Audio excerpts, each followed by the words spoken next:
It's Magical Monday, and we are diving into the weekly Oracle IGTV, but I'm doing it live, so fingers crossed that my shitty ass iPhone won't die halfway through. I just went and bought a new iPhone yesterday, so I have two. I'm in abundance. But we're going to get straight into it. I don't want to hold you up for too long, but this will be reposted as an IGTV, so if you need to tap out, that's all G if you don't have 10 minutes right now. But if you do, I want you to take a really deep breath.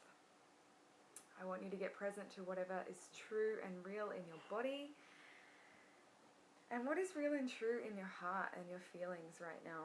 There is so much going on in the world around us, as we know, and more than ever, it is imperative that we take care of self, that we offer reverence to this body, to our nervous system, and to our immediate needs.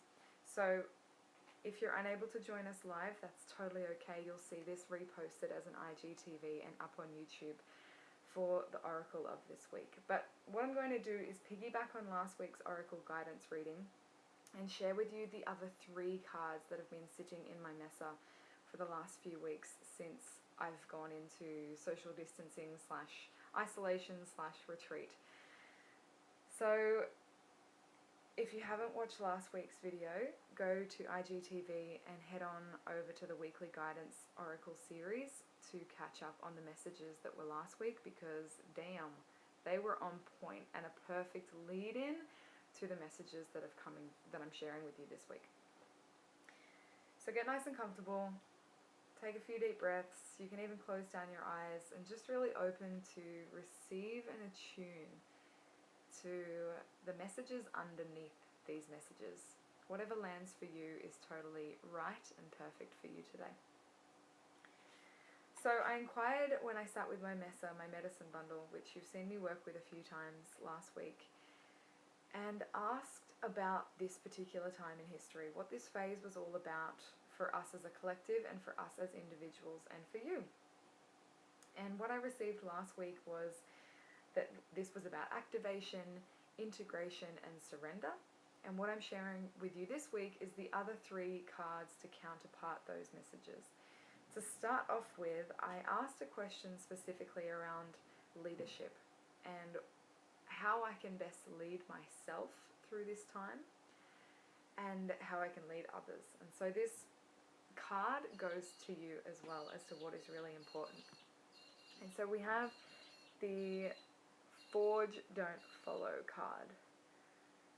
So if what we are doing is bringing in a new paradigm and ushering in a new way of being for all of us, hey mouse, it requires a different approach than what we've ever done before. And so this card really speaks to being the leader that you wish you had. The people that are in positions of power, the people that are making big choices for lots of people, a wider population, and even like micro influencers or authorities that you look to. Who do you really wish that they could be to lead in a more aligned and embodied way to bring in this new world order, right? And the message here is to be that leader. Lead yourself in the same way that you wish these leaders would be leading the world. So instead of looking to an authority to blame or to make wrong or to judge, use that fuel and take it in your own heart to begin to act in a way that is within integrity with those values of what you're blaming or shaming or judging. How are you showing up? Turn that awareness back to you. This is such an opportunity for self-reflection, which I think is such a huge bonus, because how often do we get to really rest and reflect without the rest of the world being on our tail? So that first card is Forge a New Way, Don't Follow. Be the leader that you wish you had or that you wish existed. In order for us to, literally I picked these cards linearly and they make so much sense. It's wild. I can't believe it. Is a new earth. So in order to bring in a new earth, we must forge, not follow. If we're bringing in a new earth, a new way of being, a new operating system, feminine economy, community, contribution, circulation, rather than hustling, all of the toxic masculine paradigm qualities that we seem to be burning in this time because they haven't been serving us and they're not sustainable, is holding the vision of this new earth. And so many of us are going day to day, moment to moment, in this uncertainty, in the wild unknown, not really knowing what to grasp on. And that's very valid. But I really encourage you to use this time as an opportunity to carve out even just 5 to 10 minutes every day. Best time to do this is in the morning or right before you fall asleep, so that your brain waves are in a bit more of a receptive state to the dreamscape, and to play with a vision of a new world. Right? What education system would you love your future kids to go to? How would you love the government meetings to run? What is the essence in the air of all of these big